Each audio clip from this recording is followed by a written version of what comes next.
Warning, in this episode of Chimp Talk, we have encountered some technical difficulties, and therefore the sound recorded sounds meh, but the subject is still interesting. So, thank you for listening, and also thank you for Dr. Winston Chan for coming onto the show and for his patience.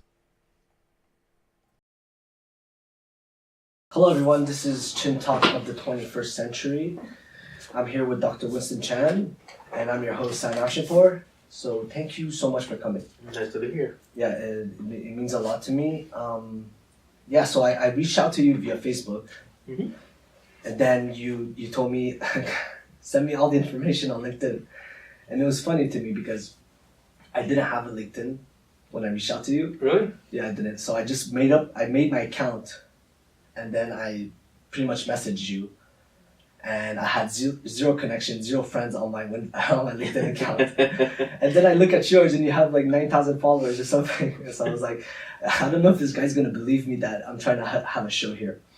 But anyways, thank you for coming. So that's all right. It's a good start to have a LinkedIn. That's good. Yeah, exactly. But I just feel like it's for the business world. It is the business world, yeah. It is. It's like professional, It's a professional Facebook. Yeah. So I recommend to all students actually to have a LinkedIn. It's good. It's the modern CV, right? Or modern resume. So right.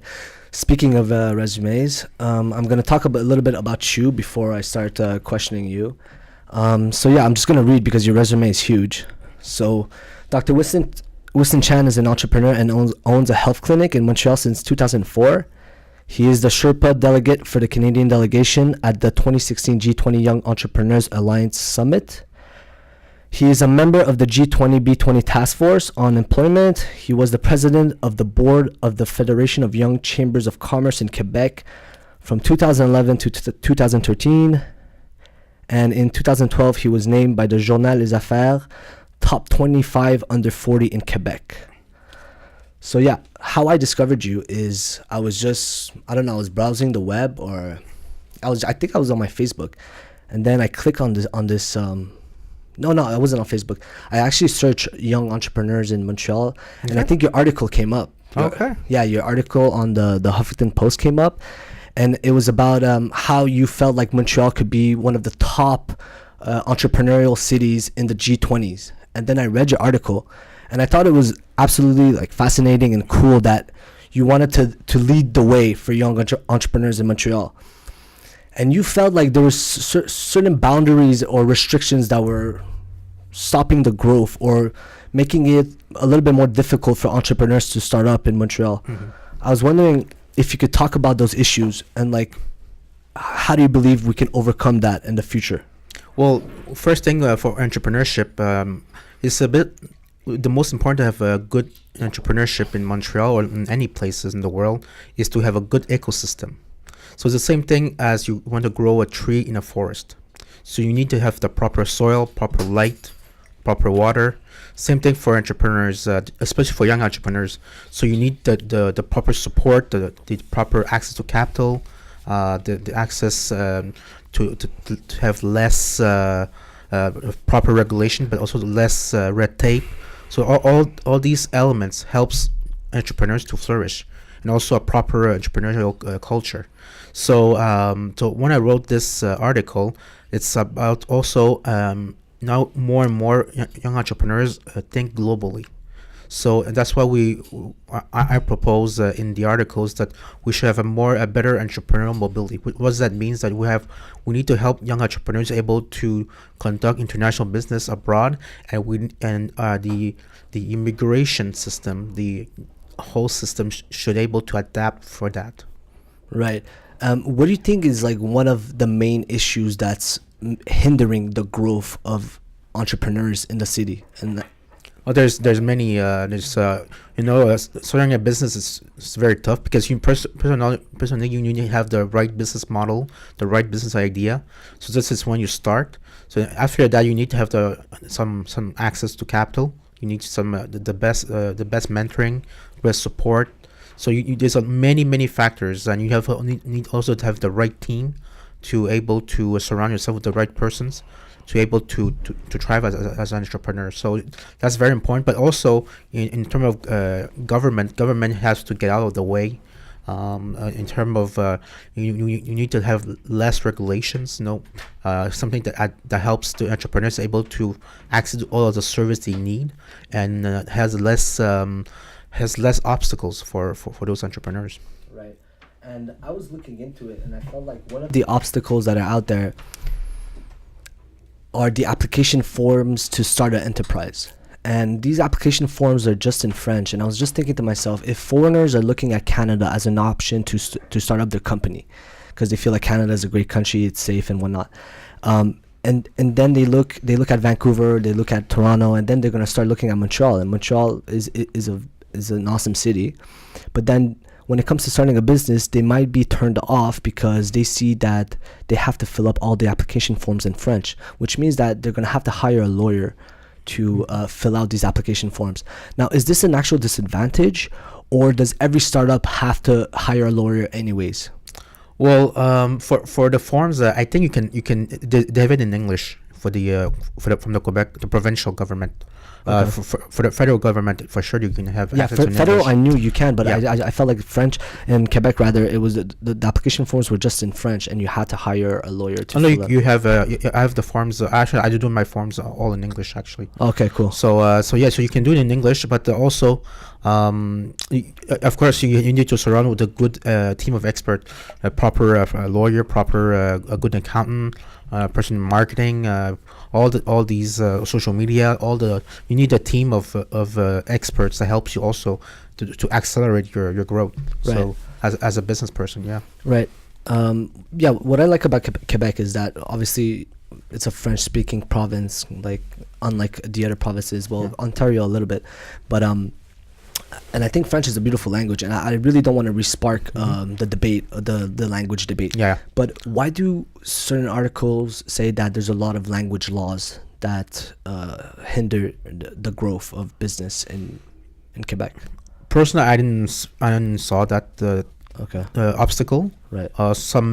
Because but the thing, of course, it helps when you speak French. Of Right. course, it's an advantage.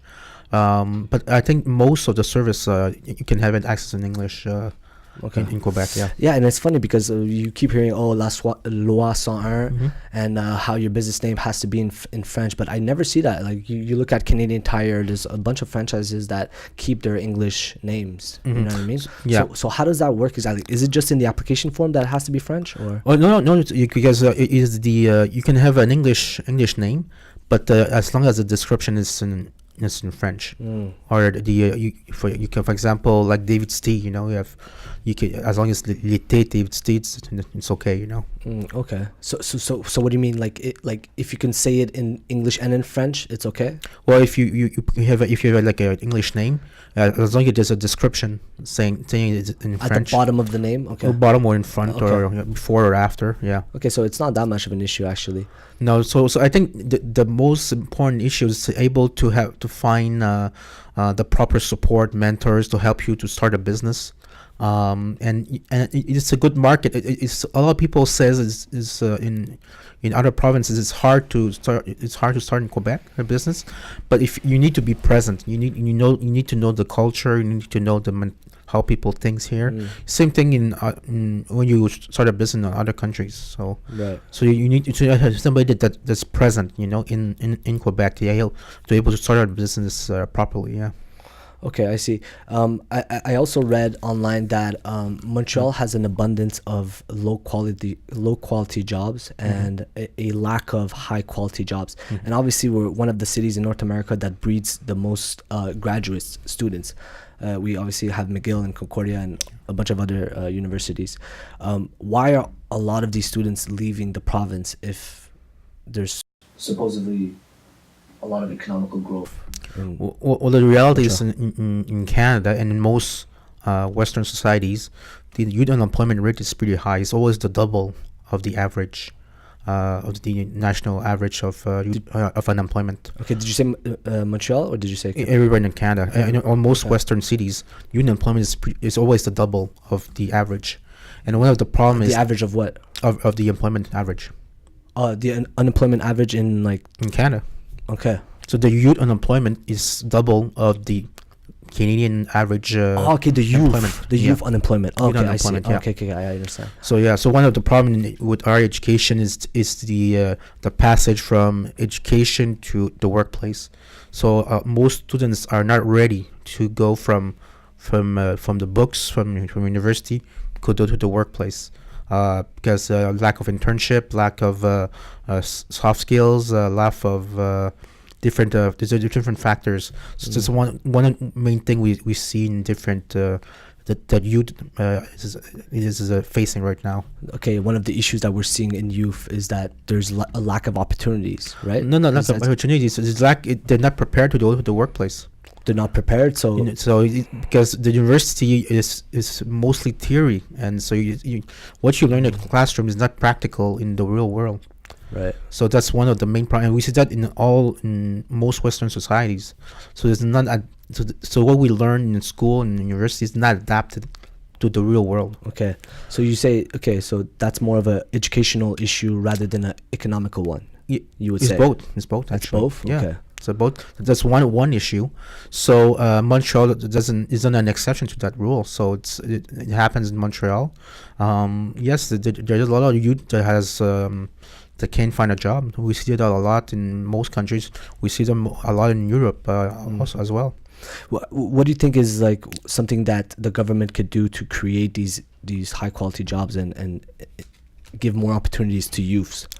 Well, they can. Well, and I think internships or different opportunities to learn the practical, and get it to have a sense of the real world. That's very important. That's my point of view. Okay. Also help the government. The most important thing they can do is to help young graduates, even student entrepreneurs, start their own business even before graduating. Right. So helping them in terms of with the finance, with access to financing, access to money to start a business, all the whole ecosystem. So we're here in Concordia with this District 3, for example. So District 3. District 3, yeah. Yeah, with the incubator. We have in Afshinpour, we have a good incubator and an accelerator as well. So most Canadian cities have a good university setting incubators and accelerators. That's a very important. That helps students and also graduates to start their own business. Right.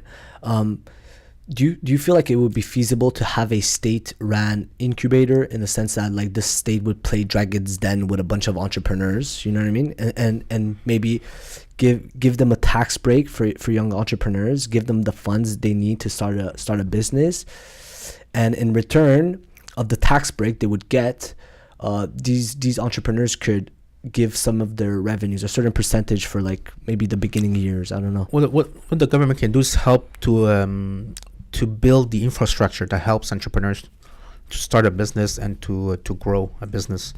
I had a quick question to ask. I know I'm not gonna pass through the headphones. This mic is disconnected for some reason. Okay, it's all good. Just say it. Basically, the problem with education. Yeah. I came across it myself. Yeah. I've been to many courses that are supposed to prepare me for the real world. However, the courses for like CSST, so the safety during work or how to start your business or whatever, these like essential courses that actually are supposed to be real world proof, aren't taught. And I was wondering, and I'm sure that also happens in medicine, especially when you did your 5-year bachelor degree plus your specialty in chiropractic. In your case, how did you manage to figure out and wrap your head around the business aspect of running a clinic, especially since during those 5+ years, no business knowledge whatsoever, but complete knowledge in medicine, and then you're thrown in out there and you have to deal with not books and teachers and A+, but now money and being positive by the end of your fiscal year? Well, this is a very good question. Actually, I was graduate on I got my diploma on the 23rd of August, and I started my business on August 24th, the next day, from scratch, with no revenue. And of course, we don't learn that in school, the whole business aspect. of starting and running a clinic, for example. I learned it from scratch. I learned it everything the hard way, actually. And but I had a chance to have some mentors, some people that was there before, that graduated before me, other professionals, so that helps me a lot. So I asked a lot of questions on the first year, and but also when you start a business, there's different aspects. There's like we say in French, the savoir-être, how be the best person. So all the question of quality of resiliency, of perseverance, so that you have to learn that by yourself. And then after that, you have to learn all the know-how, the technical aspect, the accounting, all of the lawyer aspects. So you need to learn that too. So I learned everything from scratch. And then what I did is I learned by going to different networking events, joining different business organizations. So I started to go to, when I started my business, I went to the Young Chamber of Commerce. So you surround yourself with other young professionals, young entrepreneurs. So that's my best advice, is to be surrounding yourself with the right people, with just like-minded people. So that has also a business acumen. And even though you're not in the same sector, same field, you can still, in the business side, business, so you can still exchange on different aspects. So I learned a lot about marketing, how to advertise, have a return on investment on what you advertise. Especially in my field, it's professional service. You have to learn to network. It's all about your network. So that's the key. So when you start a business, you need to have some money. You need to have the expertise. This is what I got when I started. But then after that, it's all about have the right network to able to grow as a business. Okay, that's awesome. Just before, there's another question that comes connected to that one, basically. Yep. Okay.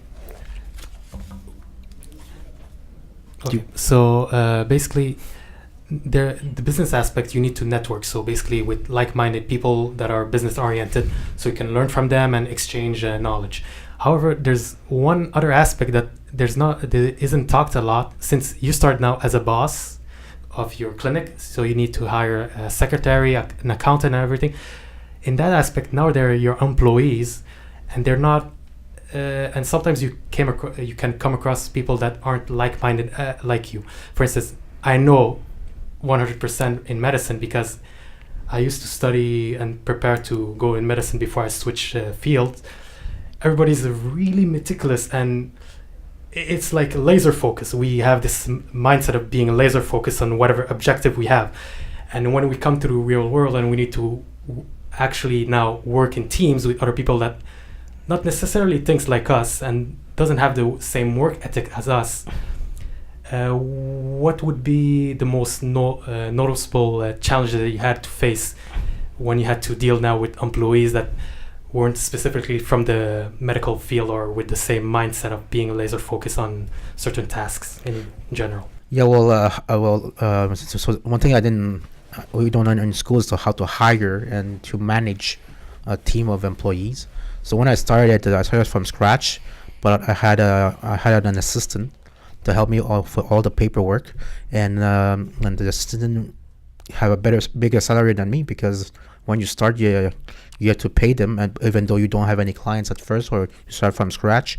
So I learned a lot from the soft skills. And when I was in university as a student, I learned a lot from in the different extracurricular activities, been involved in the student association. This is where I learned to communicate, all the soft skills, how to work as a team. So that helps me a lot to when you have employees and when you start a business. So my biggest advice is, yes, it's a lot of things we don't learn in school at the classroom, but go get involved, being engaged in different extracurricular activities, do projects, build projects, do conferences, do networking events in university. So meet people outside of university also. So that's my biggest advice, is to get involved, to be engaged also outside the classroom. Awesome. Yeah. Okay, I wanted to talk a little bit about your experience on the international level when you went to the entrepreneurial G20 summit. Yeah. You were pretty much an ambassador for entrepreneurial youth in Canada, and you represented well, you led the way for 35 entrepreneurs when you guys went to the G20 summits. And you guys had the goal to recommend policies to facilitate entrepreneurial growth in the world or amongst the G20 countries. What were some of those policies, and were some of those policies implemented in Canada? Yeah, well, there's many recommendations. Some of them, well, first is to have more entrepreneurial students, more students that start a business while they're in university. That's one of the recommendation we brought. And because, for example, Facebook, it's university students from Harvard that started it. So we want to have more students more able to start a business. And the best thing, because the students or anybody that start a business, most of them will fail in the first business. So it's good to have students that start business as early as possible, and you have to learn to fail and come back after that, and able to start another business, and able to have a tolerance to failure.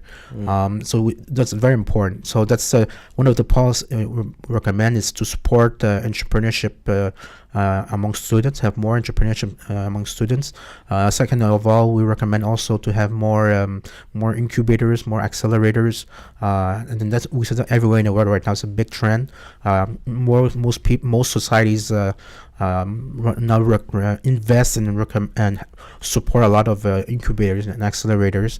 And also after that, well, it's also helping all the entrepreneurs to start a business, and access to capital, less red tape. And what do you mean by red tape? Red tape is all the paperwork. Right, okay. In Quebec, you have to do. You need a lot of license to start. You need to a lot of paperwork to fill out. There's in different level government. Either there's municipal, there's provincial, there's federal. There's a lot of paperwork to fill out, and that entrepreneurs don't have time for that. So that's one of the main obstacle. There's also helping entrepreneurs to grow and to conduct business internationally, to go abroad. We have a lot of more global businesses, so that's very important to help them also. So we need to have all the infrastructures. Example, the embassies in other countries, the Canadian embassies, can help young entrepreneurs to do business abroad. Awesome, yeah. And obviously with the advancement of technology, everything's going into the digital world. Yeah. And we're seeing a lot of startups in Montreal. Yeah. Is there the same amount of restrictions in the online world than there is if you want to start up a business where people have to walk in, or is it easier in the digital realm? Well, they have different challenges. A mom and pop shop they have a lot of one of the obstacles is they have a lot of overhead. So they have to spend a lot of money, which is very expensive. And now we see with e-commerce, a lot of physical stores are closing. Right. But e-commerce also has its own challenges also as well. It's a very competitive world in the e-commerce. You need to have to find the right people to help you to have the best to be at first on Google, for example, right. and then also on social media advertising. Have the best people for that. So there's a lot of different challenges. But right now we're living in a digital revolution right now. Right. And what we will see in the next years is the question of artificial intelligence. So some people might see on Facebook, Amazon will open stores where you can just go in and then they can identify you, and you go in the store, grocery store, for example. You take your products and then just leave. You don't need any more cashiers. So because and then you receive a bill. So low waging jobs. Any people that doesn't require much of high level skill sets. Well, those jobs won't exist anymore. So what we feel right now is that our entrepreneurs ready for that kind of digital world, a new revolution we're living right now. Right. And also, it's good that you mentioned that, because in Montreal there is an abundance of low quality jobs in the service industry and everything else. What would you recommend to these people or give advice to them if, like you're saying, everything is becoming digitalized? You know what I mean? And everything's going into the online world. Should they be worried, or how do They you should feel? get new sets of skills. That's my now what we there's a lot of jobs that are not filled, and for example, in the programming, anything about the programmers, they need a lot of programmers. That those are high level and high paying jobs, for example. Right. So we need that type of talent. Right now in Montreal, when we have 4 universities in Montreal, so we should foster that. Have able to help those programmers or people in the IT service or in information technology, anything related to technology in the digital world, able to help them and have more of those students, so that they can find high waging jobs. When you're not running the clinic, what are some of the things that you're doing? Well, I'm very busy with. I'm very involved with the entrepreneurship so I'm on a board of advisors at the incubator in university. Are you part of that, or are you? I'm advising, mentoring, helping entrepreneurs. How many of these these entrepreneurs rather get funded? Do a lot of them get funded, or not a lot? Well, they need to. It's very hard for get. We call that seed funding when you start from scratch. It's you need you help them to meet angel investors. Some of them have some money that they put aside. Some of them we call love money. What it means to either their parents or their loved ones. Somebody help them, give some money. There's different service. There's the BDC, the Bank of Development of Canada, that can help out for those that started in their business. There's different type of services. There's different also loans and bursaries that exist. Some university give those bursaries also, but it's pretty hard to find the proper funding. And also, but what we need to know is that we need to have more areas like this to help, like incubators and accelerators, help those young people to start their own business. Right.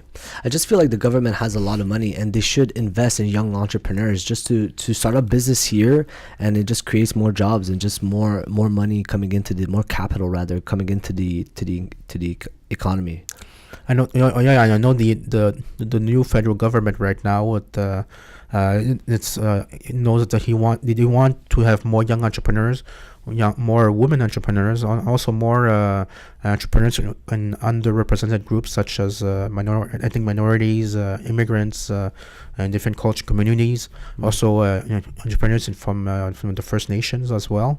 So they know that now the question is how they can help out and how the government can assist those entrepreneurs. Right. I'm never in the business field, so obviously this was like somewhat new to me. I've really started in doing the research like about 2 weeks, and I was talking to my friend, and he was saying like one of the main issues Montreal has and Quebec has is just the high amount of tax, because it's kind of like you're playing poker and your small blind is like $10,000 and you only have $20,000 as an entrepreneur. So if you get a bad hand as your first hand, you're kind of screwed. You know what I mean? So if anything bad happens at the beginning stages of your business, you're screwed, and you just get hit with so much tax. And also the city gets 70% of their revenue from property tax. So Yes, yeah, it's a big problem. Well, it's a big concern among entrepreneurs and also small business, well-established small and medium businesses. Taxes when it's too high, that's an obstacle for every business. Of course, I agree. Right. So that's one of the concerns and that most entrepreneurs have. Yeah. what do you think the government can do if they decide to reduce taxes for young entrepreneurs? Like, I felt like they could maybe reduce the tax and maybe get some sort of compensation from those businesses. You know what I mean? If you reduce tax for a young entrepreneur, that's huge. You know what I mean? But most so those that start their entrepreneurs, most of them are not profitable in the first 5 years. That too. So they don't pay taxes. Okay. So They don't? They don't. Okay. But it's after 5 years when they get profitable, and that's the most. That's a big concern. So Okay. when the tax is too high, so that's one of the concerns we have, and also and when if you want to attract, for example, some high level CEOs or high level directors or managers from abroad, of course, the personal revenue income tax also that's also a An big issue. big issue. Yeah. Right. And also, I also read that some foreigners might not like the idea that their kids are gonna have to go to a French school when they come here. You know what I mean? So that might deviate their intentions of coming to Montreal. Well, and go somewhere else. They can go to a private English school. Yeah, they could do that. Yeah, Yeah, that so too. that helps. Yeah, but one of the other concern is to have a fast track for entrepreneurs and also high level talents, executive talent, and also business people to come to Canada, and that's one of the biggest problem we see. And what we recommend is to have like a sort of like a fast track, like a visa entrepreneur for helping other people from other countries to come and start a business in Canada. Right, that'd be great. So, in your opinion, you feel like Montreal is headed towards the right way, or Well, not the government gets it. The entrepreneurship is one of the way to able to boost the economy, but now it's we need to help them and support them, all the young businesses, to able to grow, because most of the jobs are created by small businesses. That's the reality. So now the government should continue to help out those entrepreneurs and also create more businesses, because a lot of businesses will fail, but we need to have a big pool of entrepreneurs and young businesses, because that's the best way to create jobs. Yeah, exactly. I feel like Montreal has a lot of artists and it has a lot of creative people and a lot of people with amazing ideas, you know what I mean? And I just feel like there's just a lot of people with good ideas that just don't know how to execute and make those ideas into a profitable business, you know what I mean? So I Yeah. think it was really awesome that you're trying to lead the way and of young entrepreneurs in Montreal and trying to make the city a better place. And I Well- think it's really awesome. Okay, thank you. So, Yeah. so I'll add a question on the job issue in Montreal, basically, or in general. One of the issues that we face right now is all the manufacturing jobs are everybody's getting replaced by robots and automation, and many people are especially afraid of the future, where even programmers are going to be automated, according to Mark Cuban. I don't know if it was an interview with Bloomberg's or I don't want to misquote, but in one of his interviews he said basically even programmers will be replaced by machines, and it is an actual thing that I've been following. So, but before that, for not the programmers, but the people that used to do manual labor and now got replaced by machines, what would be your advice to these people that are worried to for the futures, especially since they have families and they are really they're not the youngsters anymore, full of energy. I asked that question, but I guess you could give. yeah, well, to give you what you're talking about is actually what we call artificial intelligence. Right. And Montreal, we have a big research center in that sense. But now the question is how that affect employment actually. The reality is now we have to help. We have to think even 20 years ahead. So how education, because our education is not adapted to that reality actually. So we need to teach kids now to able to learn to accomplish, not only to learn but to accomplish things, give them the self-confidence they need to able to be not only workers but able to thrive in society.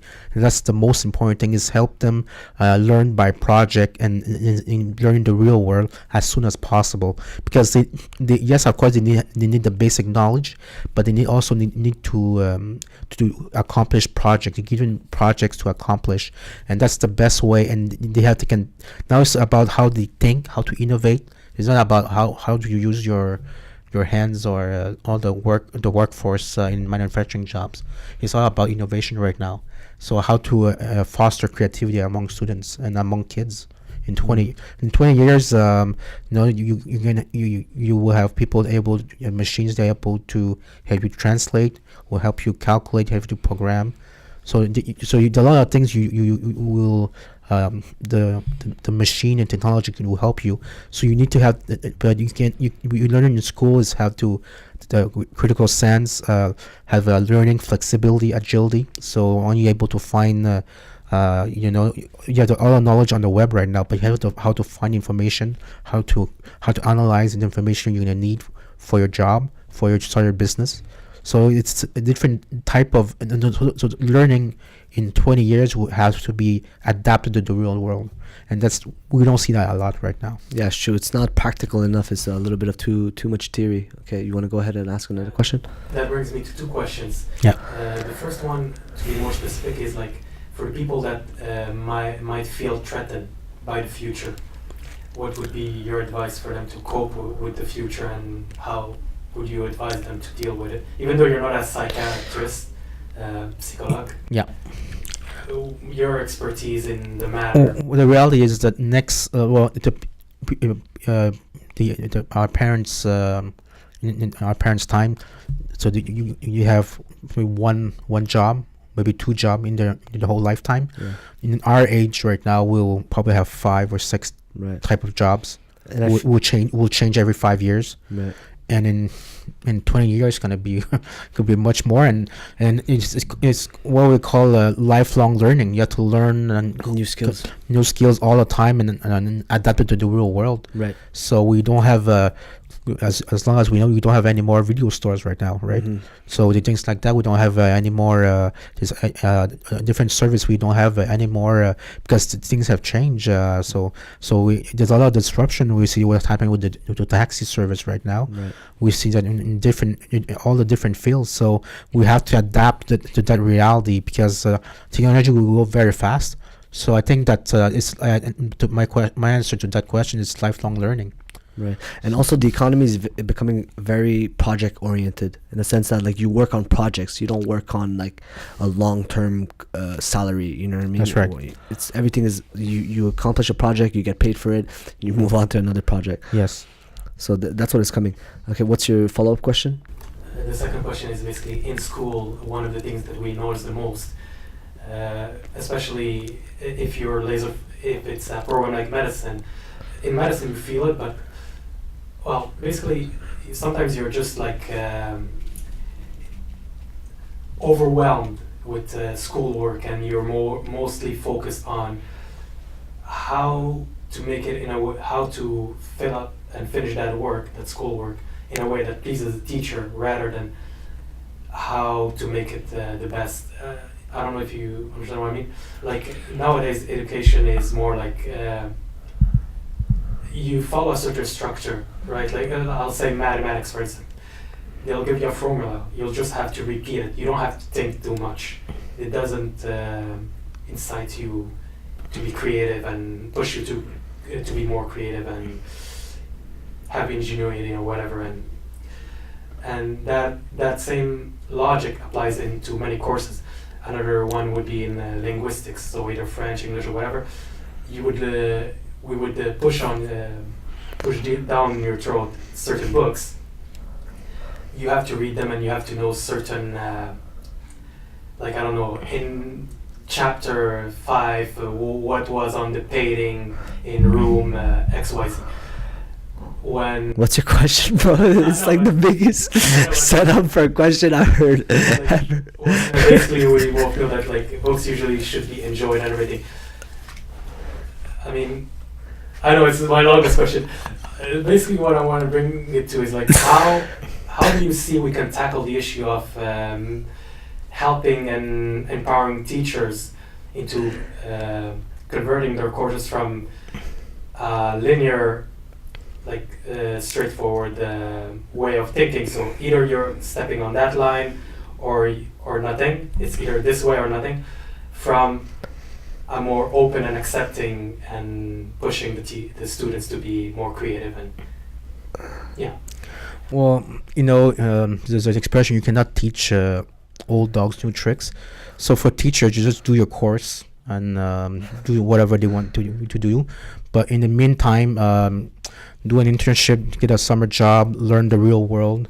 Just go and do extracurricular activities that help you teach what's happening in the real world, and to be creative and to do projects. Example, like you said, doing to set up projects that you're passionate about also.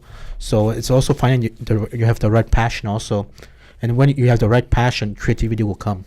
So you need to find also what you love to do, what you want to do, and and also be prepared that in 10 years what you love to do might change. So you will change every 5-10 years, and that's okay. And that's okay. That's life. We all evolve as human beings, and so I think the best is to answer your question is learn from the outside world, from the university. So yes, you learn, you get your paper from the you get your diploma from and do what the professor asks you to do, and after that, but in the meantime, you should learn what's happening in the real world. Yeah, but I feel like a lot of people are starting to do that. They're taking they're either not going to school, or they're taking a smaller amount of courses and working on their own projects. Yeah. But online courses is really big now, right now in the world, everywhere. It's right. Either in Asia and in Europe and North America.